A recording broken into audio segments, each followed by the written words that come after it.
For us Linux users, the trouble with buying a new pre-built system generally means you have to pay the Microsoft tax. Not such a problem if you're on a desktop computer. If you want to get your hands dirty, you can buy a pile of components and assemble your own system. But what about laptops? You can't really buy a pile of components and assemble your own laptop. I know a certain American company are very well known for selling Linux laptops, but I live in the UK and I want to buy locally. Happily, there is a solution with StationX, who are selling pre-built Linux laptops and desktops, which are available in the UK and Europe. StationX have generously provided one of their systems for me to take a look at, the Spitfire, which is their budget laptop. The model I have here is the 7th generation Intel Skylake i5-7200U, clocking at 2.5 GHz. StationX allow you to choose from quite an assortment of Linux distributions to pre-install on your shiny new device. I opted to go for K-Revenge, an Arch-based distro with a KDE desktop. The chassis is aluminium and the back of the screen has a StationX logo. The base has an air intake fan on the left hand side, with the outflow ventilation holes to the right. Towards the bottom you can see speaker holes, which contain downward firing speakers. It's a little trick to get slightly larger speakers in the narrow enclosure and gain a little bass by reverberating off a hard surface. The sound is reasonable considering the physical size of the system.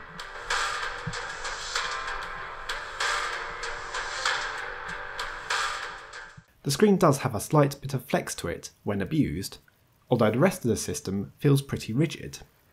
In terms of connectivity, we have USB Type-C, USB 3.1, mini DisplayPort, full-size HDMI port, 6-in-1 card reader, RJ45 gigabit Ethernet port, and a Kensington lock hole.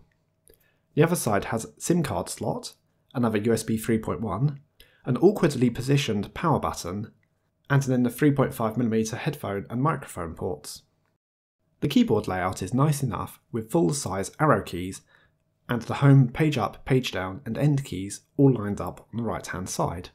There is about 1.5mm of travel on the keys. There is a slight click on the keys when you type, not quite the same as a full-sized keyboard, but this is a portable system and you can feel the feedback from the keys when you type. You can have a choice of sticker to cover the Windows or Super key. My system has the Arch logo. The touchpad is multi-gesture and I've been able to get the following gestures to work in KDE. Left click, right click, middle click and scroll wheel, although I could not get the hot corner action to work. The monitor is 1080p 13.3 inch with a matte finish and LED backlight. The display looks really clear, and in fact I found the rendering of some of the fonts to be a little on the small side, so I had to use scaling to make it a bit easier on my eyes. The webcam is 1 megapixel. Using it in the evening, the camera certainly struggled, and my studio setup isn't particularly low on lighting, although during the daytime the quality was somewhat better. Don't expect to produce high quality YouTube videos on this system, but it's fine for simple Skype calls. A white LED next to the camera illuminates when the webcam is in use.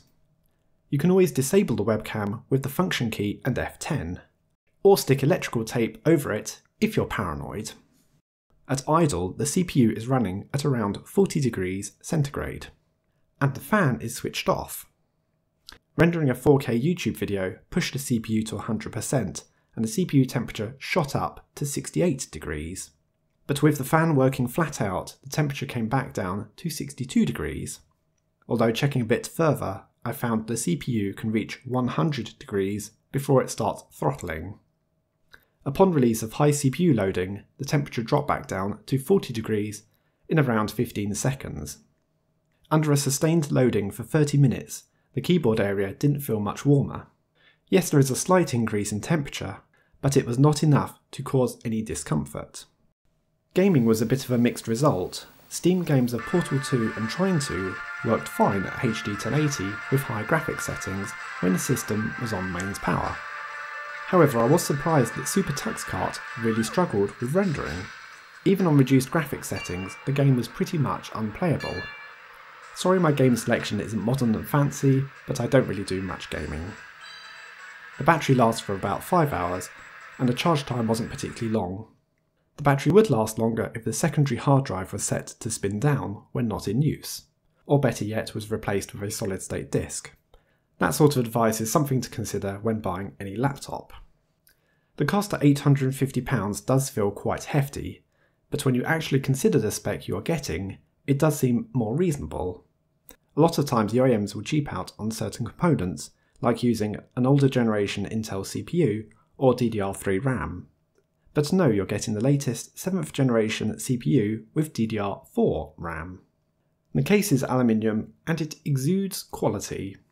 You get the freedom to choose your own Linux distribution, and it arrives as a stock distro, so no messing around removing tons of crud left by the OEM. Yes, many of you guys and girls watching my videos are more than competent at installing and configuring your own Linux system, but the popularity of Chromebooks suggests that a lot of people are interested in having a high quality, fast, pre-built Linux system, and StationX are offering a product to satisfy that need. Well, thanks for watching, and I'll see you all later.